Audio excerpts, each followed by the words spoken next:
Treneru, prije svega čestitke na velikom uspjehu nakon jedne duge, teške i naporne sezone. Vjerujem da vam je sada malo i laknulo. Hvala, stvarno je laknulo, bila je teška sezona. U Tabrisu nije bilo takvo iskustvo osvajanja prvenstava.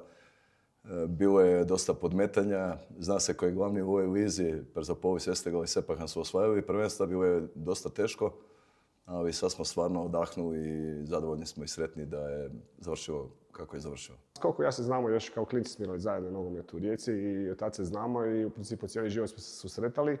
Nismo doduše nikad zajedno nije radili, ali on ima svoju karijeru trenersku, ja na drugi način. I u principu u kontaktu smo već duže vremena, je bilo neke mogućnosti da ja dođem kod njega u stožer. I evo, na kraju sad se to realiziralo u 12. mjesecu i znači u 12. mjeseca sam u Iranu. Kad sam dolazio u Iran, mislio sam da će biti samo 6 mjeseci, tako smo se i dogovorili, eto, 15 godina. Jedna godina je bila pauza, inače 15 godina što sam radio u Iranu, radio sam još godinu dana u Katru i nekako to prođe. I na poziv Skočića došao sam ponovo u klub Tabriz, tu nisam nikad bio. Tako da, eto, nekako smo se našli, jedna dobra kolonija i Hrvata i dobro se radi, dobra je za Afrikancija, sve je dobro, a još prvaci smo, tako da je sve super.